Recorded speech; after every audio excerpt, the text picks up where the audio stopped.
Hi guys, my name is Vicky and welcome to Picking Daniel's Brain. I decided to start this podcast with my dad. Anybody who knows me knows that I'm always going on about how my dad is the smartest person I know and he's had the biggest influence on my life. I am currently 37 years old. I have never seen my dad angry. And I feel like just that fact alone is somebody's brain worth picking. My dad has knowledge expanding from any topic that you can think of. And I'm not sure what this podcast is going to be yet. What I'm hoping for maybe in the future that we can get to a stage where people can comment and just we can pick Daniel's brain. But for now, I thought the first episode would be a good one to go into his childhood, hear where he grew up, and from there we can go on and see what this podcast is going to be. So anybody who's joining us, welcome. We're glad to have you here, and we hope this is going to mean something to someone. And even if it's just something that I have something special to keep with my dad, I'll also be happy with that. So if you're here and you're joining us, welcome. And now, without any further ado, please welcome my dad, Daniel. Hi, Welcome, Vicky. Dad. Thanks for the nice introduction. That's my And pleasure. hi, people, whoever's listening. Yes, we'll see. We might have one or two listeners, but that's fine. So, I know we're South African, but you were not born in South Africa. Can you tell us where you were born?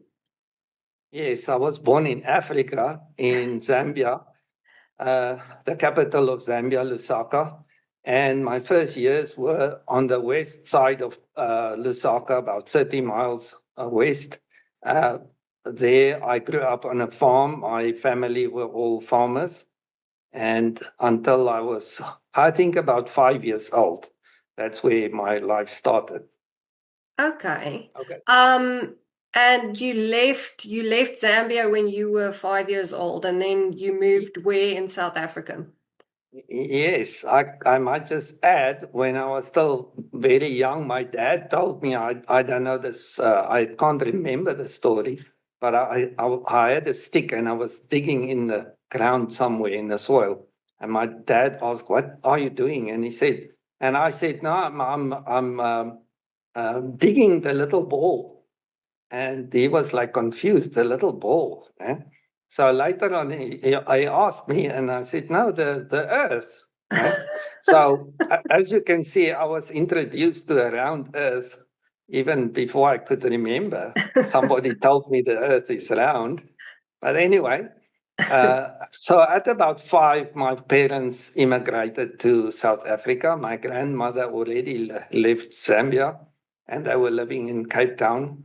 And my father bought a chicken farm close to Pretoria, so on the east side of Pretoria. So that's where my youth started. That's where I eventually started going to school, and we stayed there until 75. Uh, and so from 75, they went to Bothaville in the Free State. And so I moved to a technical school there in Kroonstad. And that's where I completed school. And then my father moved to Mpumalanga, close to Hooghies. And this is Okay. where I eventually got a job at Eskom. And I And the rest is worked for it. history. Yes. No, Yes. I actually forgot to add that my dad, I was saying that I wanted to do this podcast and we wanted to start in February. And at this recording, it's the 20, what is today? I'm not even sure what the date is today. It's the 28th of July. It's Tuesday, the 28th of July, 2026. So a few months after that, I wanted to start, but my dad just recently retired from Eskom. So when he started working there, he's only had that one same job for how long did you work for Eskom? 44 years. 44 years. So And I have to say, I haven't really met a lot of people that worked at the same place for that long. I mean, just me in my short time, I have had more jobs than my dad because he likes stability and I think he doesn't like a lot of change. So, yes, but if I can just add what you were saying about my grandfather saying that you were digging a tiny hole, I think this is what fascinates me about your brain. Since you were smaller, I think everybody knew there was something just different about you, your brain. I know my uncle, Tien's your brother, he also told me, he's like, your dad's brain doesn't work like the rest of us. And I know because a lot of times you would be talking about something and it like goes over my head. I don't even know what you're talking about. And for you, obviously, it makes a lot of sense. Um, but yes, and another thing, I think my husband, as you know, is a big sport fan, and I know you went to Grey College, and he can't believe that you didn't play rugby while you were at Grey College. When did you go there, and how long were you in Grey College for? Yes, so at the end of standard four, those days, the days that's now grade six, my dad sent me and my brother. He first sent my brother for grade seven. That was standard five to grade college. This is while we were still staying in Pretoria. And so when I passed standard four, it was my turn to go. Now the reason was my dad. Most of his school was in Grey College, and he played for the A team, and he was big into rugby. So he wanted his children also to do the same. And I wasn't a sporty person, I ball sense wasn't good. And I played rugby and I still have, I think, some injuries from rugby. And what I've learned, because I learned quite quickly in rugby, just stay away from the ball because when you're close to the ball, people will hurt you. So, and so I didn't become a huge success in rugby. Yeah, but you also didn't quite excel in school with the normal subjects. Yes, yes. I'm still struggling with, I would say, my orientation to be focused on normal things, to do normal things, because I'm always intrigued with how things work and I want to Yeah. see how things work. So I'll waste a lot of time disassembling things and to try and figure out how it works. And I won't recommend people to follow this because I don't think it's a huge success, but you learn things that other people normally don't learn. Yes, and I think this is something when I always think of you and the way school systems are set up, it's for a certain type of crowd. And if you look at Einstein and really intelligent people, they also didn't do very well in the school system, and that I think encourages me, especially with my own children, if they're struggling with something. I don't tend to take it as seriously as well, I don't know if I should, but I think it's set up in a way that's not for everyone. Not everybody likes taking certain tests, but that doesn't mean that they're necessarily dumb or, behind, because I just always take you as an example because, yeah, you can talk about so many different topics and, yes, I think, well, your life just speaks for itself. And I feel a lot of people, when I say I'm such a big fan of my dad, they're like, well, obviously it's your dad, you're being biased. But I generally can say people that I've met, not everybody has this experience that they have with their dads. I know one of my friends, when I told him I've never seen my dad angry, he was like, "What do you mean? I don't think I've ever seen my dad's teeth. Like, I don't even know if he can smile."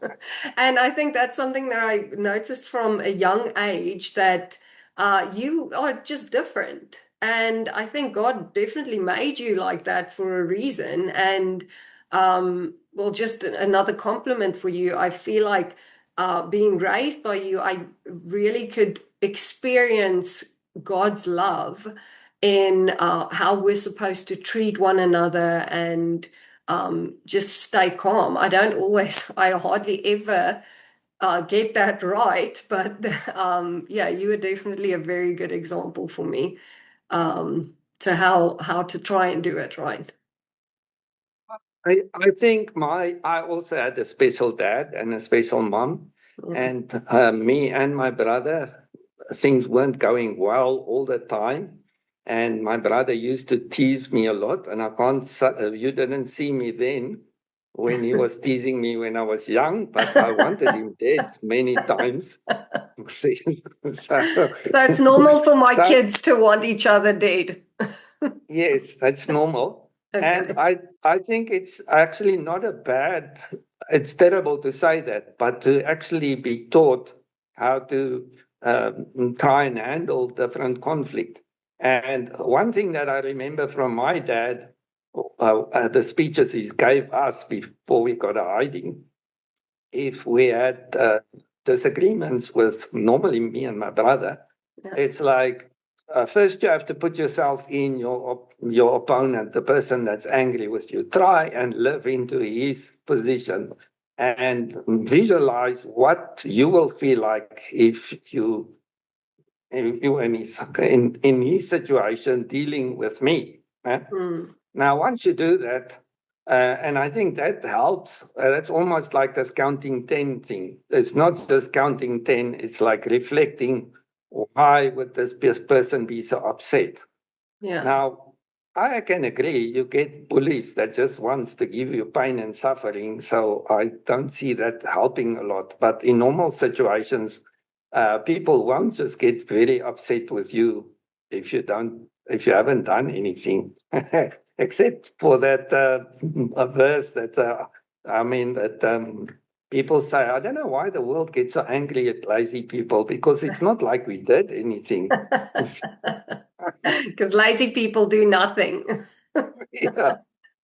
Yeah, no, I think I mean I try to do that with my kids also to say, oh well, what if what if your sister did that to you? Because while you're doing it, you don't think there's anything wrong because we're so justified in our own decisions and we're like, "Oh, how could they do that? And how, but if you really put yourself in someone else's shoes, then yeah, it starts and I think that's probably where empathy starts and sympathy because and I feel like that's something that the world is missing these days. I feel a lot of people are lacking empathy and they have this kind of well, they brought it over themselves, so be it. Or the love is lacking these days if you just look around in the world.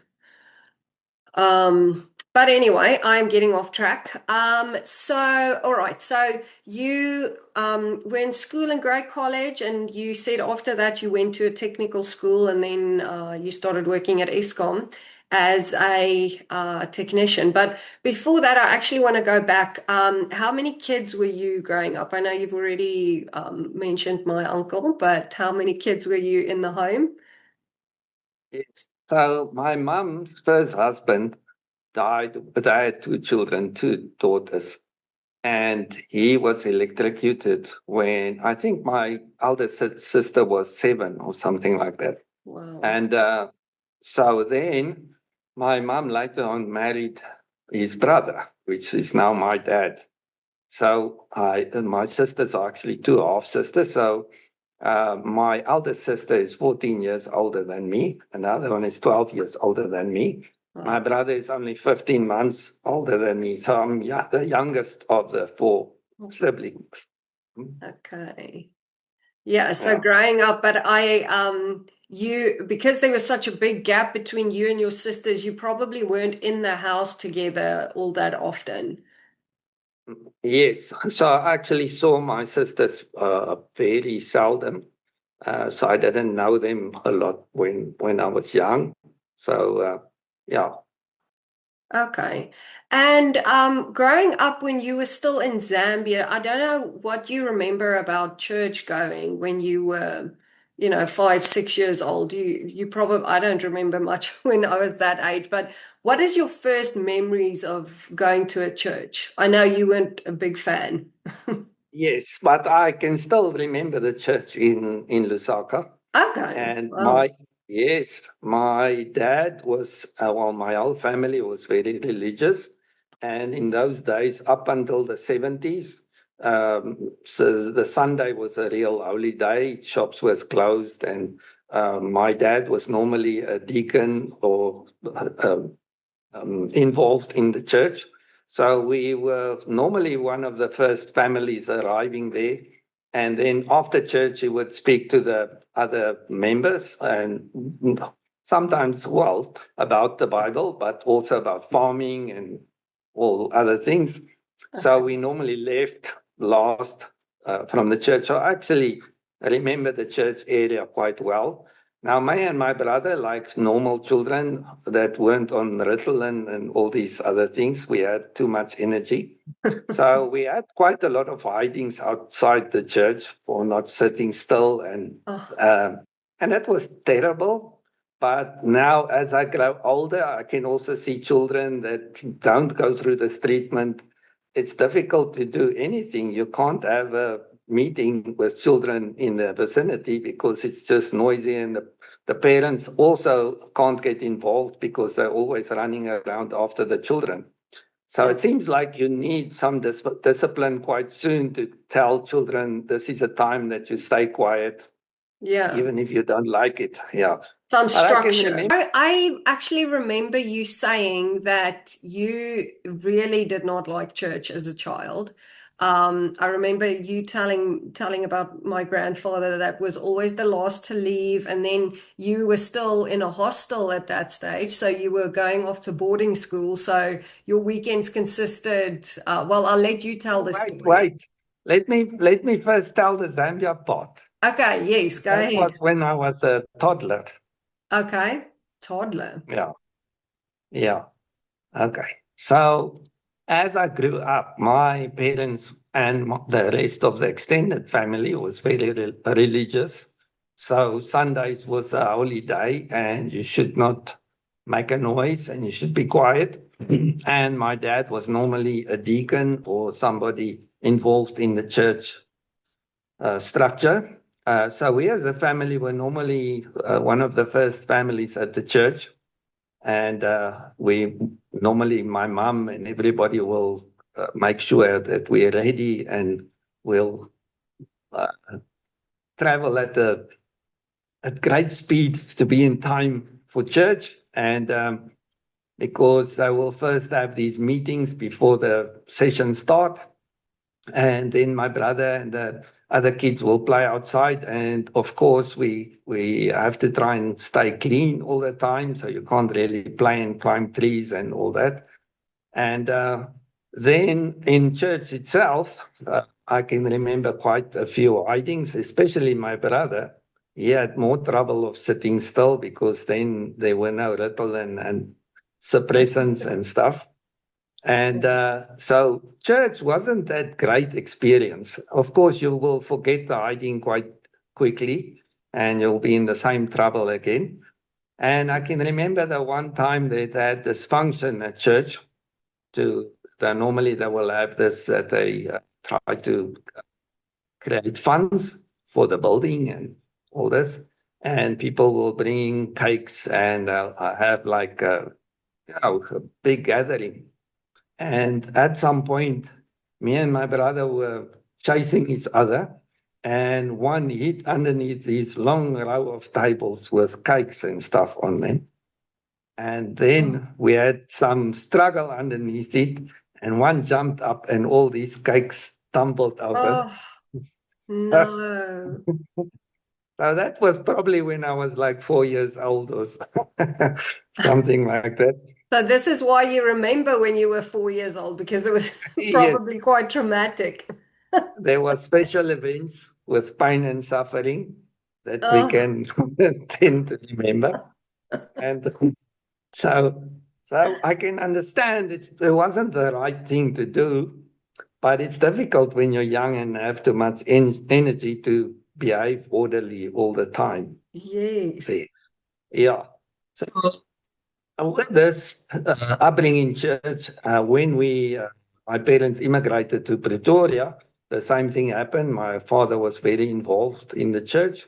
And so Sunday, we would be there for the first gathering, which will be like 9 o'clock or something. And then when that's finished, there's a second gathering. And so we'll have like two sermons in the morning. And then we'll go home and eat something. And then there'll be an evening service. And then there's a Sunday school as well. And then Wednesdays, normally it will be like Bible study gathering. And then I think it was on Fridays, it was a choir exercises to go and sing in the church choir.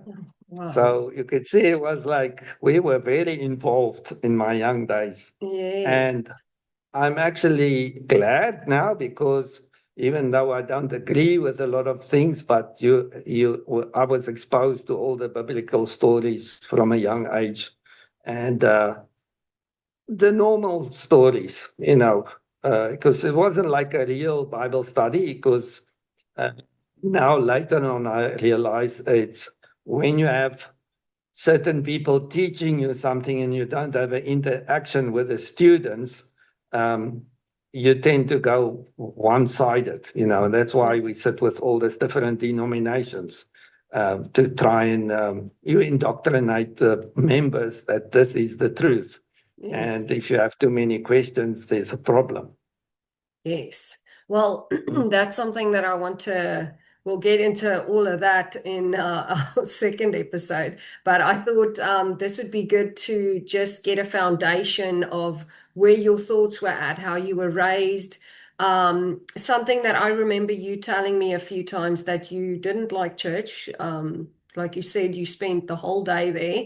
And then you only had a little time at home, and then you had to pack your bags and go to the train because you had to go to boarding school.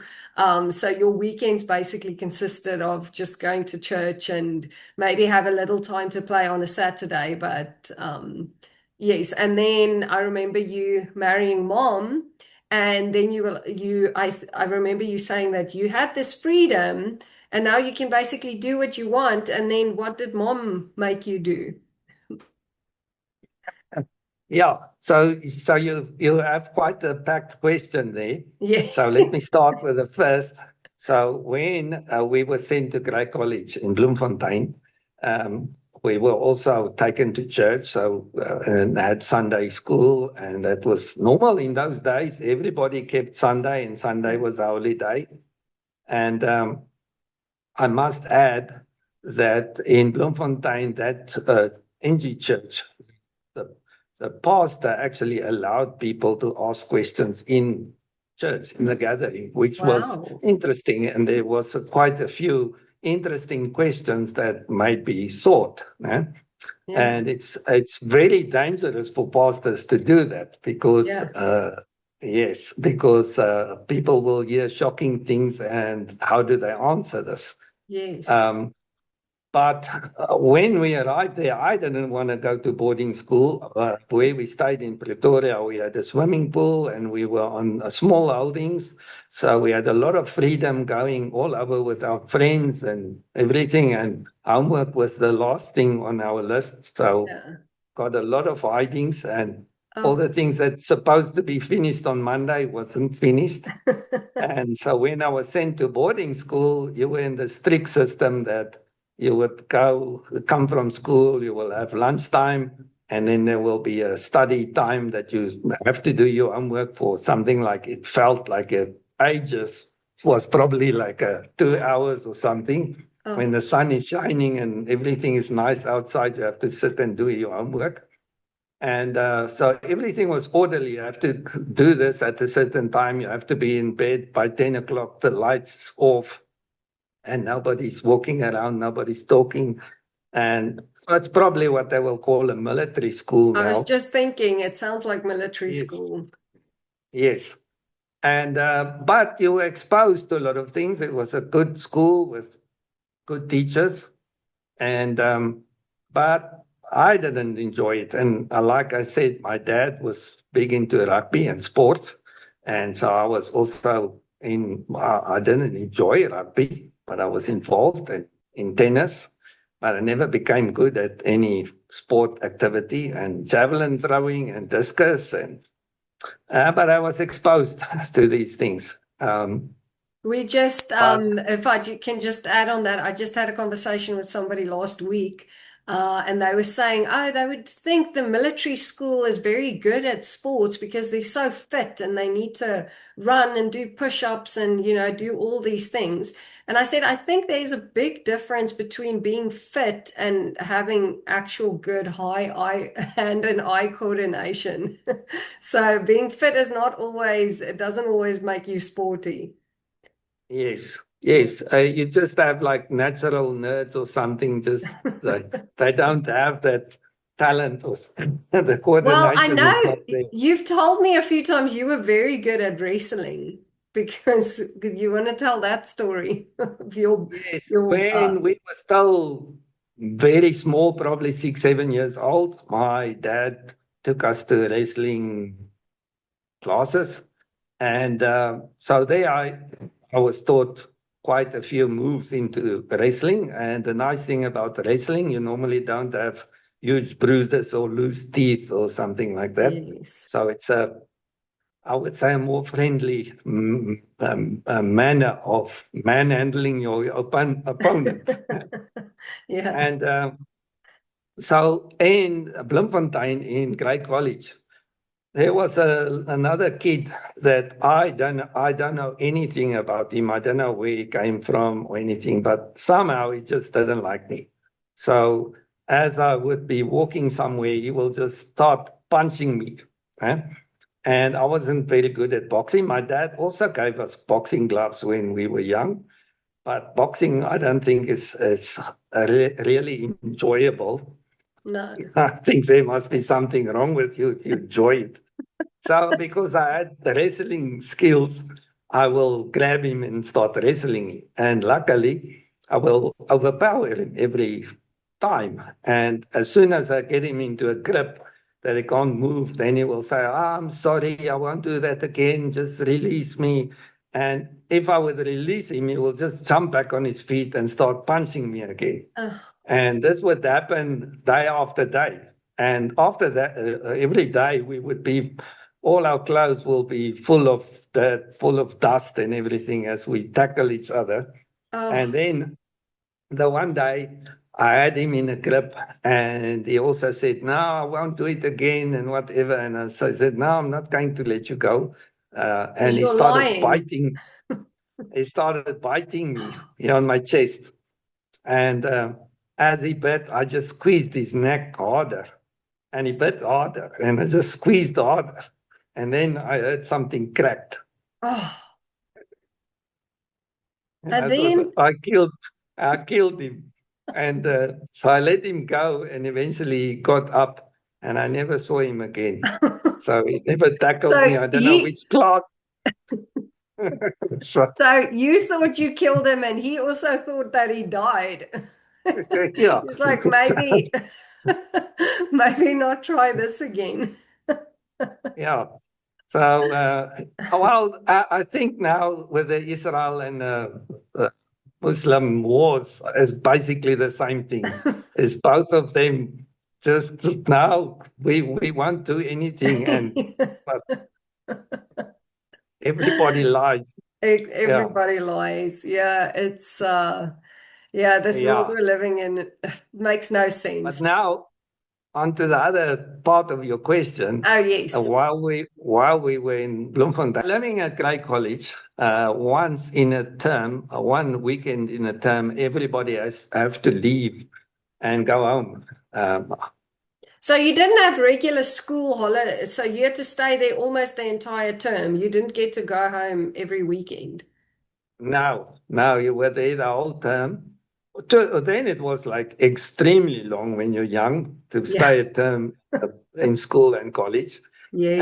And So when this weekend come, you're so excited because at home we had a go-kart that I love to ride around and a swimming pool Nice. and so then the school will close quite early on a Friday morning, I think about 10 o'clock or 10:30, and everybody starts leaving and the parents come and fetch them. But now these people in the hostel, most of them would use the train to go home because they're living quite far away. And we would make like a chain with luggage in between all these children. And then the front and the rear that will be carrying, on with one hand, we'll swap every now and then. Yeah. And to walk down to the train station. Now, I can't remember exactly how far it was, but it was quite a journey. And then we'll have to wait there until 9:15 in the evening. Then we'll board the train, and the train will go up to Germiston. And those days, I had no idea where Germiston was, but we will Yes. arrive probably like 4:30 in the morning in Germiston, and then you'll Wow. have to get with your luggage and go and look for the platform with the train that goes to Pretoria. Now, that was when I was grade 5, so standard 5. So that's like 10 years old or something, 11. Yeah. Yes, that must be like, yeah, Yeah. 10 or 11. Yeah. And so we'll find the train, and the train will arrive in Pretoria as the sun starts rising. And so my parents will come and fetch us. And now, because they're on the small holdings, while they're in the city, my mother first, I want to go and do some shopping. And so normally it will be after 12 midday, we'll start heading home. And then we have like Saturday afternoon to play and do something. And then Sunday morning, quick, quick, quick. We have to be early enough for church. We'll rush off to church. And then my mother will carry on, tell my dad, look, we have to get home. They have to be ready. Then we'll be taken to the train station Sunday afternoon. And my dad will buy the ticket for me and my brother, each one a ticket, and give us each one 10 Rand. And that 10 Rand is our pocket money and to buy the ticket to get back home again. So then we'll be For on the the, entire term. for the term, yes, 10 And Rand, yeah. And that, okay. and the ticket, as I can remember, was like 6 Rand 50. So we had like 3 Rand 50 for the term. Yeah. So you have to remember you need enough money to buy a ticket back. What? Uh, So then you'll get to Germiston and you have to go and look for the platform to get on the train to Bloemfontein. And we'll arrive early in the morning in Bloemfontein Monday morning. And then you'll have to walk from there to the school again. And that was like my weekend. So my weekend felt only like Saturday afternoon was the weekend. And then you're back on the Wow. train. So I didn't enjoy the setup. And No. I was actually a very unhappy child, I think. But there was a lot of other children. As I got older, and I would share this, and then my family would say, "But your dad was sent to Bloemfontein when he was standard two So from even Lusaka. younger From Lusaka, they put him on the train to go to Bloemfontein in when a he was different standard country. different country. So you have to go through Lusaka, through Zimbabwe, through South African border to get to Bloemfontein. Yeah. But So that was they normal. were basically like, just suck it up. It's not as bad as you Yeah, as you're yeah, making it okay, out to be. maybe. Yeah. And later on, I would hear my mother's brother. He was also put on the train. He was probably in Grey College quite a while. But one time then he went back. They just got a telegram and said, no, he's dead. So that was, yeah. So that was normal. That's why you had 12, like 12 children, because some would die. And but after I heard that, and I thought, wow, if you're 10 or 11, because I can just imagine if I would go to the police now and say, look, my child is gone. So when last did you see him? No, I bought him a ticket on the train, I know. and What's his cell phone number? What's a cell phone? What's this? How do you contact him? It's not, it's like, but the nice thing, you actually, since you were young, you had to look after yourself. You have to Yes, plan, you have to figure out how things work. You had this money, and I think that was because my wife doesn't say I'm stingy, but I'm like careful to spend money yeah, because at that time, you have this money, there's things that you can go and buy, but then you don't have a ticket home anymore. exactly.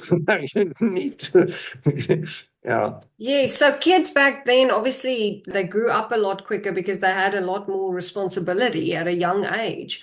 Well, I think today's children, well, if you just look at 18-year-olds that finish school, like most of them are still children. It's like they can't move out of their parents' house because they've never learned how to work with money or just I think we coddle our children these days a lot more, which is nice, because you want to make them feel love. But I think that's also what you were saying before with the structure. There has to be a structure, not, to be bad for them, but it's good for them. I know Jordan Peterson, he always says, don't do for a toddler or an elderly person anything that they can do for themselves because you're actually crippling them for the future. So, we want us as moms are like, oh, let me just help you quickly get dressed because it's just a lot quicker. But apparently, what he says is, I'm just making life harder for myself because they're going to be dependent on me for much longer the more I do for them. So yes, I don't know if I yes. would go to that extremes of putting my 10-year-old on the train and don't see them for 2 months. But yeah, I think you could find a middle ground. Yes, I think even when I was grown up after school, in those days there wasn't auto banks and stuff like that. Assistance, roadside assistance. But that was normal. It's like my dad, the advice he would normally give is remember to have like a blanket in the car and extra water and normally some tools. And Okay. also, if you would go somewhere, you go on this journey, you have to make it work. Yeah. And now there's so many like things to fall back on. You can call for assistance.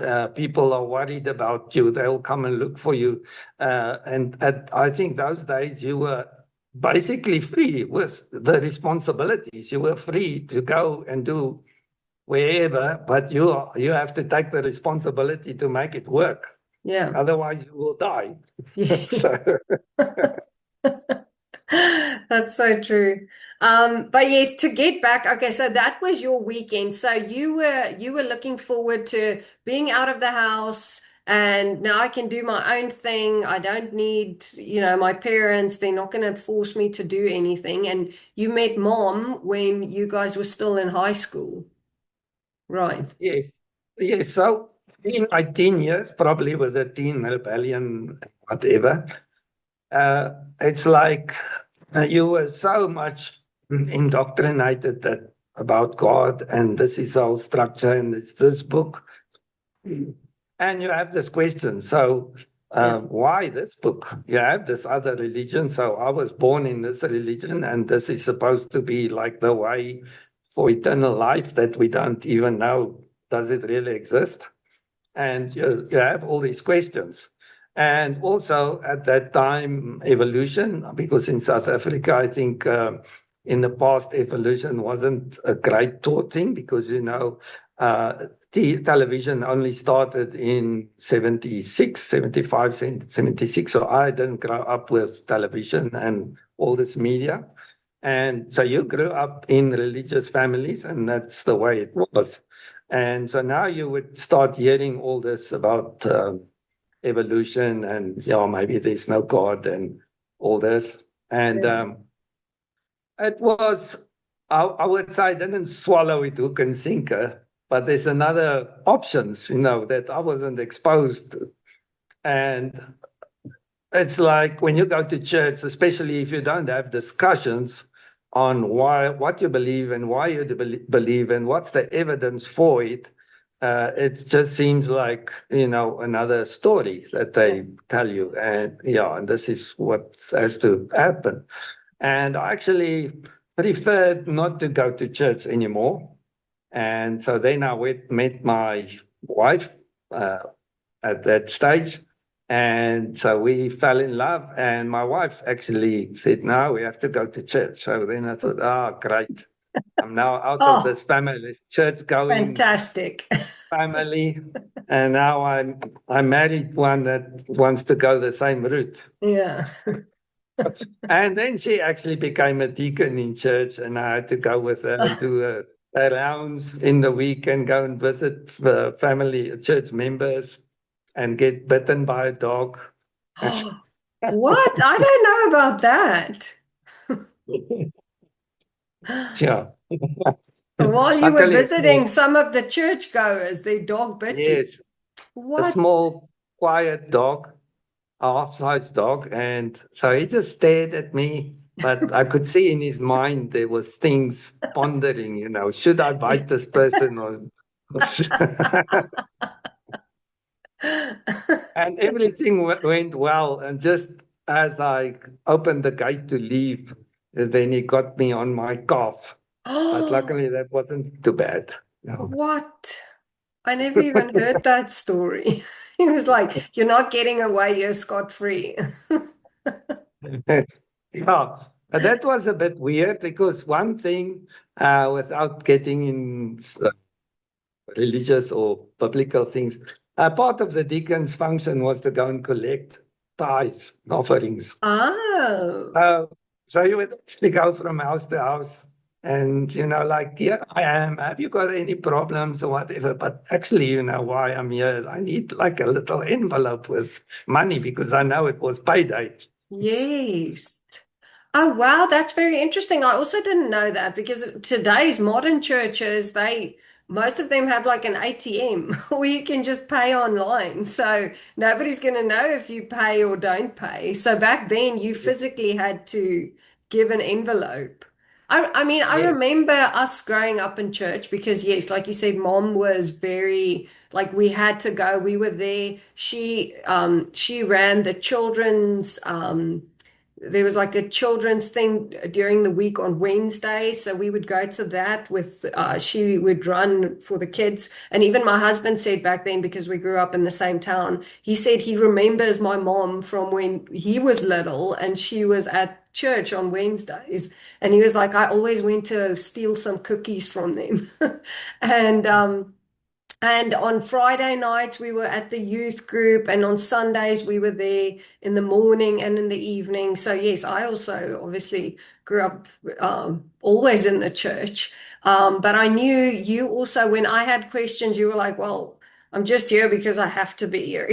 Your mom wants to be here. So, fine. So I was just like, what is this? What is this place? Because usually you go there and, yeah, it's just mostly judgmental. But yes, that's I think we'll get more into that next week with our second episode. Um but yes, so but I mean like you said, is it the same like you say you're grateful for it now as you were with when your parents took you to church because it was that constant in your life, or why would you say you're grateful for it? I was very opposed to the school system where you had to sit still and the teacher would start teaching you something that you didn't even wondered about or wanted the answers. And they would tell you, look, this is how it works. And it will be mostly boring subjects. And I would think, why do I need to remember history from 500 years ago? What the names, the dates, and Yeah. how will that help me? Eh? Later on, then you would actually start appreciating uh, what it actually does. So I can't criticize everything that went on. Now, in the church, where the same thing is like teaching the new children, why you have this, or the why was mostly, I think, missing. Why do you believe in this book? Mm. Um, it it will be portrayed as you just have to believe in this because this is the way to eternal life, Yeah. and you have to do all these things, and this book says so. Yeah. Which now I think is a bit, I see it totally different now. But I must state that you have to have structure, and there's a lot of things that you have to learn, even when you're old. There's things that you just have to learn to improve your life. So you can't just say, I want to do what I want to do and I want to be okay. Then normally you're not okay. Mm. Is there anything else that you thought that you could add um, that would Well, be beneficial to someone? it's amazing that I survived through my childhood, and I think a lot of people can testify to that. If you just think back to the close calls that you had with not clever decisions that you made, and so that's, I would say, evidence of something protecting you. Like they say, we are all immortal until your tasks has been done on this earth, but we are all mortal, so the end will come at some Yeah. point. But we are protected up until a point, yes. Yes. Yes, I think, well, this is what I'm hoping to get to with this podcast because I know there's a lot of deeper level things that I certainly had questions about growing up in the church. And I feel like the church that we went to, I was never open to ask any questions. And it certainly does, because like you said, with television and all this info, you start making your own conclusions. Okay, well, the world is giving me the answers and I'm not getting it from church. So it's easy to go astray and rather go for someone that's giving you a more acceptable answer than what you're getting in church. I think this is what I'm hoping to get from this podcast. There's still, I mean, I'm always going to have a lot of questions, but with other people, I get a lot of people asking me things also, and then I generally go to you to ask the questions. But even when you give the answers, I can't relate it the way that you do to other people. So this is what I'm hoping to get out of the podcast. That we can give answers to people that are struggling and the world doesn't make sense. We're living, I mean, just everything is just, it looks like it's going to hell around us. It looks like we're living in the end times. And yes, if we can just be, uh, even if it's just for me, like I said, beginning this podcast, even if it's just something that I can go back and listen to, this would be, it will be very. Did you have any farewell thoughts before we head out? Well, there's a lot of sayings that I can probably quote, but Okay. I at some point I was also quite anti-Paul because it seems like Paul reverses all the commandments, maybe that it's not necessary anymore. But the verse that I love now is 1 Corinthians 8, verse 2, that says, if you think you know, you don't know as you ought to know. Eh? So the bad Definitely. thing is we can be educated in a certain manner that when we hear the truth, it will confuse us. It won't make sense because Yeah. the answer is actually simple, but because our previous knowledge, what we expected to be the truth, actually mislead you, and it makes it difficult to accept the truth. Yes. Yes, I think we were also talking about that the other day. Well, just in my own experience, whenever I think, oh, this is going good now, I've got this and I'm smart, then something comes along and humbles me very quickly. So, the older I get, and probably the more wiser, the more I realize I don't actually have a lot of knowledge. And that is the beginning of knowledge, I think. If you can humble yourself and say, you know what, I actually don't know what I'm talking about, then that's where it starts. Yes. Yeah. I think I love to watch debates. And when you Yes. have a debate, you have two opponents trying to prove the other one wrong. Yeah. and you have a winner walking out there and a loser. Yes. And once you realize how many lies are in the world, you realize mostly the winner and the loser is both losers. They still haven't discovered the whole truth. So instead of debating winner against loser, you should figure out what is true and what is false, Yes. not debating your opponent. Hear what Yes. your opponent say. Why does he say what he say? What's the evidence that he's got for it? Then give your part the evidence that you have for your opinion, and Yes. then judge and see what seems more possible, Yes. probable. Yeah, Definitely. yeah.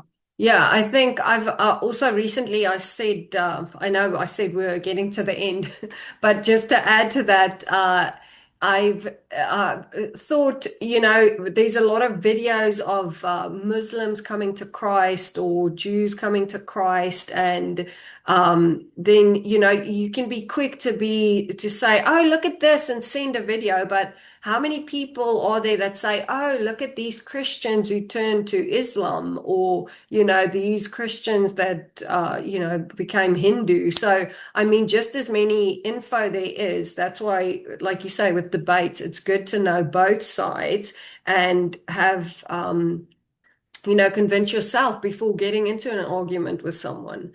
Uh, is this really the truth? And do I believe it correctly? And is this a convincing argument? So, yes, no, I agree with you then. But Okay, okay, thank thanks. you so much for our first episode. Oh, and I forgot to say in the beginning, if you're wondering why we're on Zoom, because I live all the way in New Zealand and my dad is in South Africa. So it's actually daytime there and it is very late at night over here. So I've got lights up everywhere. We're hoping to do one of our podcast in person, or a few of them when him and mom come to visit in a few months. But yes, we're trusting God that everything will work out the way it should. And yes, we just want to thank you for joining us for our first episode on Picking Daniel's Brain, and we'll see you next week. Bye. Thanks. Bye. Bye.